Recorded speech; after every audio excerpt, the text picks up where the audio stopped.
Hello everyone, welcome to the episode 7 of BridgeAusTV.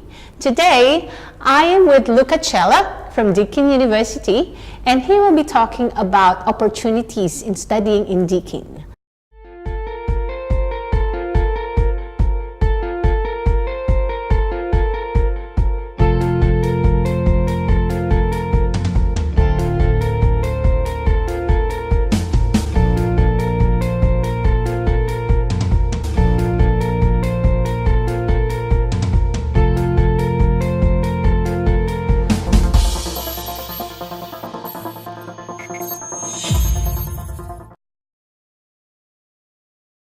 Thank you, Joanna, for having me here. As you said, my name is Luca. I'm an international manager for Deakin University, so my role is all about going overseas and recruiting students in different countries. And one of the countries that I go to more often is the Philippines. So we will start with a few questions just to guide our viewers about, what is it like studying in Deakin University. So the first question is, what are the top 3 reasons on why potential students would choose Deakin University? Absolutely. Well, the very first one is that Deakin is a very young university. When I say young, we've been around for about 40 years. And being young means that we can do a lot of things that more traditional universities could not do. So when you come at Deakin, it's a bit of an adventure, but you're going to have a lot of fun learning. That would be the first reason. The second reason is we place a lot of emphasis on practical learning. Okay. This, I believe, is possibly the most important reason because the idea is that the day you finish your studies, you're good to go to work. That's our mission. We want to create job-ready graduates. The third, and perhaps even more important reason, is employability. So we have, for some courses and some specific disciplines, we have the highest employability or employment rate for graduates in Australia. And that makes it worth for you coming to study with us, spend a significant amount of money, because you know that at the end of the course, there is a job waiting for you. That's very good reasons, because people come here to study so that they can be employed. Absolutely. And practical learning is very much important as well. When you say that, is that the internships that you provide for your students? That's correct. So there are courses, and I'm thinking of nursing, where internships are an integral part of the course. So as part of the course, you are actually sent to a hospital to do clinical placements. Courses like teaching also have a compulsory internship. And there are courses where the internship is an option, but I normally always recommend it. On the top of that, you can also be involved in a lot of practical projects when in class. So we don't need to send you out on an internship for you to really experience practical learning. Practical learning is what we work on at Deakin. An example is engineering, where it's all based, our engineering courses are all based on problem solving. So instead of going to a class and copying formulas off a whiteboard, you're actually presented with a problem. And together with your fellow students, you have to solve that problem. So the lecturer is there not to give you the solution, but to guide you through just the as solution. A supervisor. Exactly. That's really good. So that's the meaning of practical learning at Deakin. Okay, all right. What are the top 3 courses which are very popular in Deakin University? Okay, there's a couple of ways to answer to that question. If we look at pure rankings, we are number 23 in the world in nursing. So when you look at the rankings, there's a lot of rankings, but normally they take, anywhere between 1,000 and 10,000 schools for the rankings. Wow, and you're number 23. Means that we are in the top Excellent. Top nursing schools in the world. We're very strong in teaching too. We are now number 31. And the other course where we are incredibly strong, or the other field, is sport and exercise science. That we are number 1 in the world, even above some American universities. From a ranking point of view, I would say those. The other ones where we're very strong, but we don't necessarily rank in the first 50 in the world, are certainly engineering IT, and business. So when I'm talking about those, we're always between 150 and 300 in the world, which still means that we are one of the top schools in the world. But those engineering, IT, and business lead to amazing job opportunities. So depending on which way you look at it, whether it's the ranking or the employability, those are the key courses at Deakin. Wow, sports and fitness. This is the first time that I've heard about that. Yeah. So sports and fitness, nursing, teaching, because of the ranking, those are the top three. Yep. And you also said engineering, business, and what's the other one? Engineering, business, and IT. And IT. Particularly cybersecurity. All right, wow. So cybersecurity, it's way too complex for me to explain, and I don't fully understand it myself. But essentially everyone in the world, banks, universities, government, private businesses, everyone is investing in protecting their data. Yeah. And cybersecurity experts are highly sought after, incredibly well paid. We have a wonderful Master of Cybersecurity. We have a Bachelor of IT with a specialization in cybersecurity. Whatever course you decide to study, if you know about cybersecurity, you'll get a job, and you'll get a very well paid job, may I say. Yeah, that's true. I came from the IT industry, and maybe in my time that was just the beginning of security. You know, we have security specialists, they earn a lot of money. And it's good now that it's now available in universities. Before it's just Bachelor of IT and that's it. Absolutely. May I say a couple of words about sports as well, if I may? So there is a perception outside Australia that sport is not a serious thing. When I speak to students overseas, particularly their parents, they always tell me, well, I don't want my kid to study sport. Where are there jobs in sports? Well, Australia, for one, is a sports-mad country. And second reason, there's a lot of money in sport. So both our sports management and sports science courses are produce incredibly good graduates that end up working in events management, facility management, in clubs, looking after sports people, and they have very satisfying careers. So some of our graduates work for the Boston Red Sox organization, the Formula One organization. We have very strong links with the Geelong Cats and the Melbourne Storm. Some of our graduates end up working for the Australia Open in tennis or the cricket. So the message that I want to convey is that sport is a very serious business in Australia. So don't be afraid of not finding a job at the end of the course, because there's a lot of opportunities, job opportunities in sport in Australia and in other Western countries, such as the US or the UK or Europe. Well, thank you for explaining that, because, you know, coming from the Philippines, if somebody's studying sports, you know, parents would be like, what's that? Why are you studying that? But, you know, I'm here now, I've been living here, and I know that sports is very serious here and other Western countries. Absolutely. And it's only a matter of time before the Philippines will have a major sports event. I love Manny because he's an amazing fighter, but he's never fought in the Philippines because the Philippines don't have the infrastructure to host a major global event. So you could come here, study sport here, get experience here, and then go back to the Philippines and organize his next fight, or perhaps the next volleyball World Cup or something like that. I think it's only a matter of time before the Philippines can host a major sport event. Yeah, why not? In an international scale. Absolutely. All right, now with those courses, what are the most popular for Filipino students? I would say, and I'm being a bit silly here, nursing. No, nursing is by far the most popular course for Filipinos at Deakin. We are, as I said before, incredibly strong in nursing. We have an amazing track record in terms of employability. We have a couple of courses which I think we're going to be talking about in a few minutes, and so that's the main one.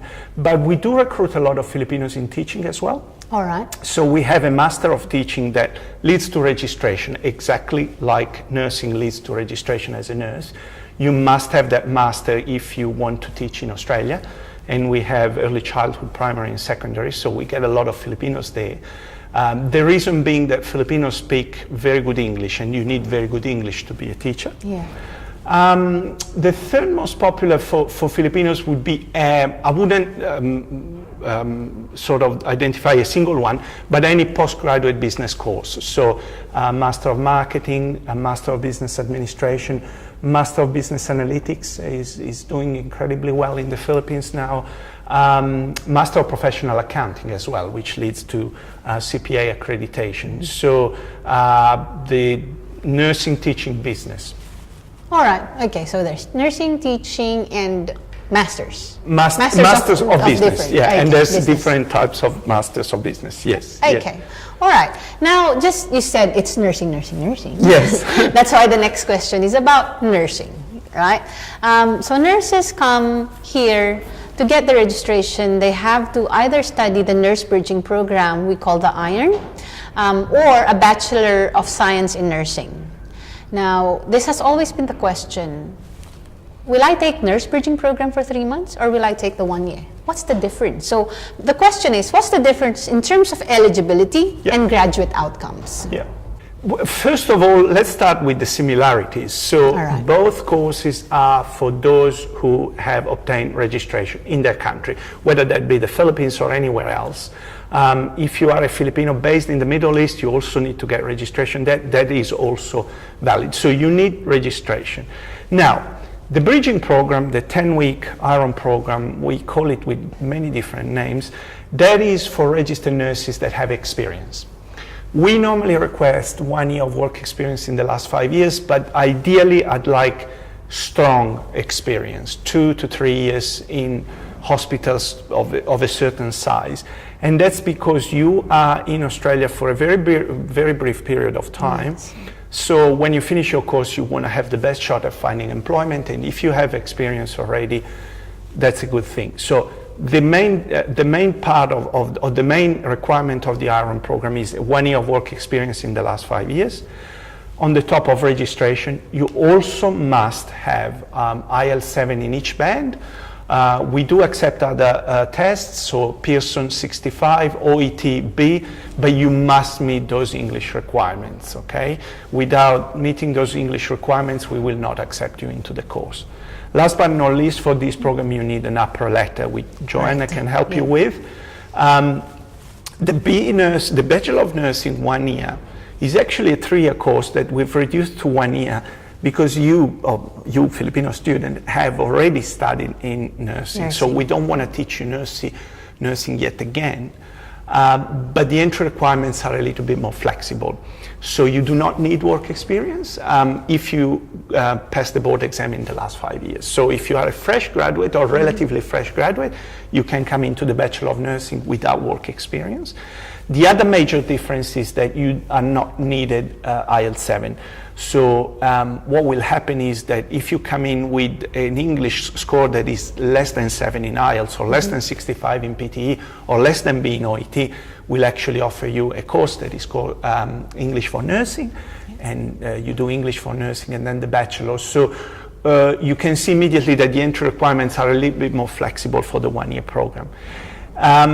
We do not require an upper letter either. So for me, the 1 year program is more for those students that are either fresh graduate or want to have a longer period of time in Australia to look for employment. It's a very complicated and long conversation that you must have with Joanna. But essentially, on a bridging course or IRN program, the major challenge would be the short time that you have to stay in country looking for employment. On the 1 year program, you have 12 months to look for employment, and the graduate employment rate is very, very high for both courses, but mostly for the 1 year program because of that time that you have to stay in Australia. Talking about the specific courses, well, the major difference would be that you have only 1 clinical placement in the bridging program and 2 clinical placements in the 1 year program. So the 1 year program, you will study for 8 months and in 2 blocks of 4 months. During each period, you'll do a 5-week clinical placement, whereas the 10-week course is got 5 weeks in class, 5 weeks at the hospital. That's it, super intense. When I say super intense, it's 9 a.m. to 8 at night, plus obviously the clinical placement. And so those are the major differences. There are also differences in terms of the visa that you need, and that's why you need to speak to Joanna. But from an employment point of view, please consider that when you come and study Iron on a tourist visa or a business visa, you are not allowed to work, whereas on the Bachelor of Nursing, you get a student visa for 1 year, meaning that you can study 20 hours a week, which obviously helps big time with your everyday expenses, so accommodation, food, and all those things. I'd like to add into that, because that question, it depends on your focus. Yes, depends on your eligibility. Do you have work experience? But some people, what's the driver for coming here? Do you want it fast? They would say that, Iron is fast, it's just 3 months. But it takes time to prepare for that. You need a 7, you need APRA, so it might even take you a year or a year and a half to get here. Absolutely. Bachelor of Nursing, yes, it takes 1 year to finish it, but you can come here right away because you don't have to have that IELTS requirement, you don't have to have that APRA. Of course, there's difference in pricing as well, and the visas. So both you're studying, so you can have student visa. But the other one is just 3 months. Therefore, you can use a visitor's visa. It's all up to you, right? And depends on what was advised to you. But at the end of it, the outcome would be, will you be employed? Will you get the registration? That's right. And in both pathways, they can get registration, right? And they can be employed depending on their experience. And also what vacancies there are at that point in time. Absolutely. So you bring up a very good point, which I forgot to mention, which is the pricing. The pricing for Bachelor of Nursing is roughly double of the one for the bridging program. In Australian dollars, you're looking at 15,000 for the Iron program or bridging program, and 32,000 Australian dollars for the Bachelor of Nursing. But when I counsel students, I actually ask them to go home and open an Excel file and start plotting all the numbers in, because if you consider that on the Iron program, yes, you spend half the money, but one, you're not allowed to work when you're here, meaning that you have to come in with more money. 2, you'll have to leave the country at the end of the course before returning, so you have to add a couple of tickets to go back and forth. There's a lot more to it than just the bottom line. So when talking to Joanna or myself, please always consider not just the final amount, but all the other elements. As Joanna said, the English also. I have students who tried taking the IELTS test 6 times, 10 times in 1 year or a year and a half in the hope of getting the 7 to get to the bridging program, and they never got it. So they wasted almost 2 years just to get the English, which in my opinion, they spent a lot of money taking the test, and they didn't get anywhere. So sometimes it's better to take the more expensive option, but it's an option that provides you with more opportunities. So it's a trade-off, risks and visa duration and money. All those should be considered when making a decision. Yeah, that's very common. They just look at the numbers. How much is it, right? And what you've told me before as well, people who have taken English for nursing here have more success in terms of getting their assessment scores, because coming from the Philippines, I've studied there as well. I've studied in New Zealand as well. It's different. The writing is different. You really have to learn the English way here before you can really be successful in studying. And particularly so in nursing. I should say I'm a migrant myself, you can probably tell from my accent, but when I first came to Australia, I thought I spoke English, but not Australian English. So it was very hard to understand the accent, 1. 2, English for nursing. So the way we call things in Australia and an Australian hospital is very different to the way they would be called at a Filipino hospital. The only example that I can think of right now is the bin, the rubbish bin, which is a rubbish bin in Australia, and the trash in the Philippines. But all the tools that you use at the hospital, the medical equipment, the drugs, they all have different names. And English for nursing really teaches you how those things are called in Australia. So we find that students that do English before moving or transitioning into the Bachelor of Nursing really are successful and perform academically very well in the Bachelor of Nursing, because they have that preparation, that understanding of the Australian lingo and Australian way of doing things in a hospital. Yeah, so taking up English before your bachelor's degree of nursing might be more expensive option, but it has a better effect in the future for you anyway. Absolutely. Last thing that I'd like to say, Joanne, consider this as an investment. As in everything, the more you invest, the better the opportunities at the end. So a nurse in Australia earns quite easily for $55,000 a year, starting salary 9 to 5. As you move up the ranks and as you start working at night and all that, you get much more money. So if you can make that investment, the job opportunities and the pay in Australia is very good and certainly way better than the Philippines. Yeah. All right, so Luca, you said that Deakin has the highest employment rate in Australia. So do you have any statistics about that? And if you could give us examples as well. Yeah, so I'd like to clarify. I know this for nursing. We have the highest graduate employment rate. As a university, we rank very well in employment, but I'm not really sure if we are at the top for all courses. But specifically for nursing, you're looking at 90 to 95%, depending on the year, depending on the intake, of graduates finding employment within 6 months of the completion of their course. If you're looking at things like courses like engineering or teaching, the graduate employment rate is again around the 80-85% mark. For courses like business, it might take a little bit longer. So I don't have the exact figures, but you are looking at those figures, which are incredibly good. Yes. So that's really good. Those are really good numbers. So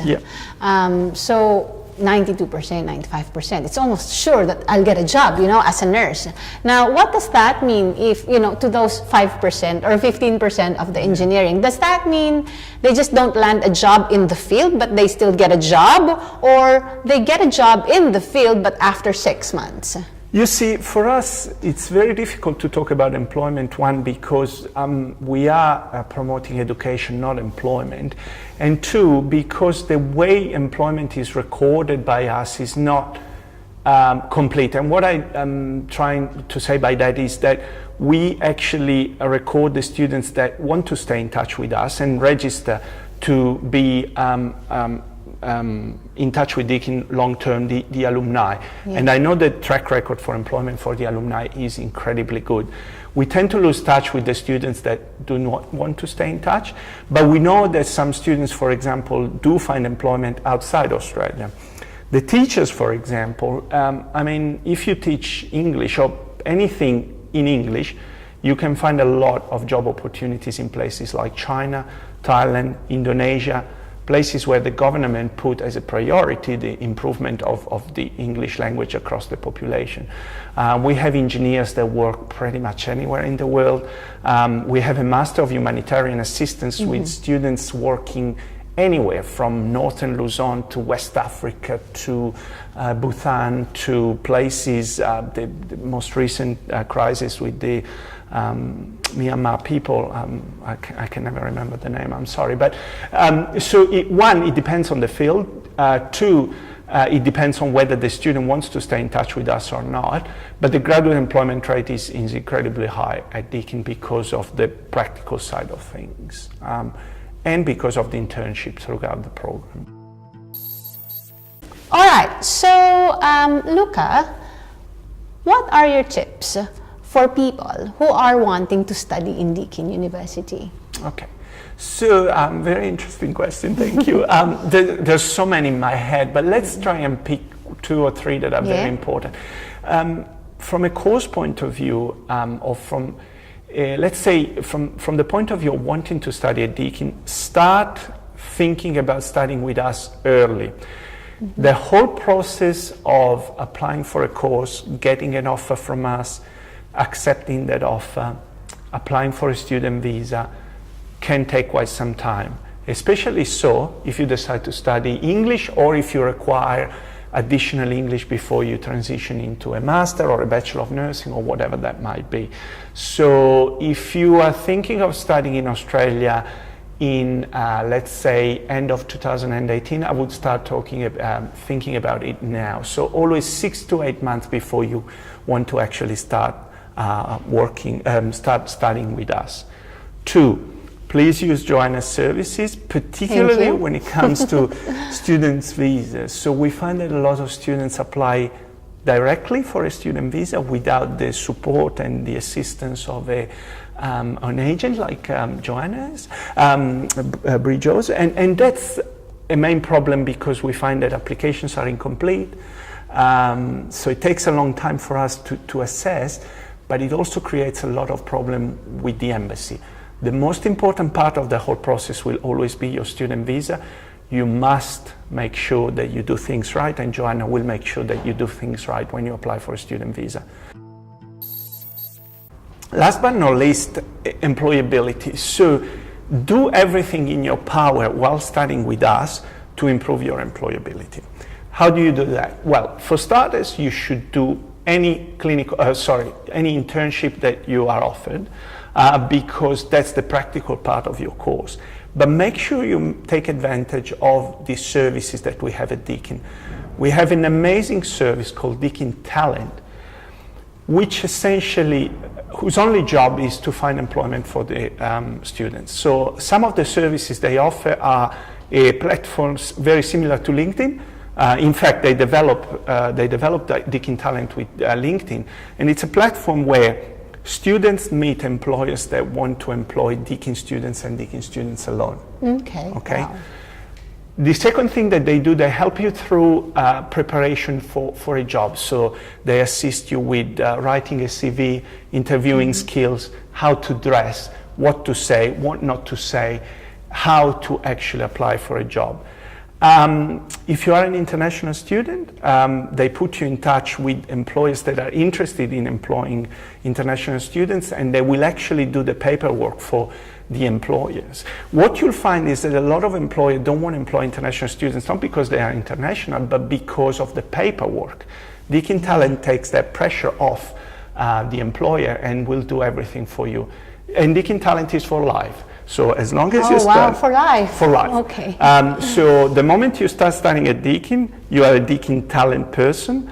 And let's say you graduated from Deakin 20 years ago, you can come back and say, Deakin Talent, I need help. In 20 years, you find yourself without a job, you can come back and ask us how we can help. It is for life. So make sure you take advantage of those services. And because we are talking about student support system, I would say take advantage of all the student support systems at Deakin, not just Deakin Talent. There's a medical center that is completely free to students. There's a mentorship program where senior students help younger students through their most difficult subjects. There's counseling if you feel nostalgic or any problem that you might encounter. We pride ourselves on student support. And all we need is just that you raise your hand and you say, I need help. Whatever help you need, we'll be able to help you and help you big time actually. Yep. All right, thank you. So in summary, the tips are start early. Start early, because it can take long. Yes. You know, you might need English classes. Yes. You know, and then second is, of course, use our services. We're here for you. You know, visa is, the legislation for visa changes all the time. It looks easy in the website, but really it's not. And if you get refused, lots of problems. That's correct, it's hard to get it approved the next time. And third is improve your employability by using the Deakin services. All right, thanks so much, Luca. No problem, Joanna, my pleasure. Thank you. Thank you. If you want to check if you're eligible to migrate in Australia, please visit our website www.bridgeaus.com.au for a free initial assessment.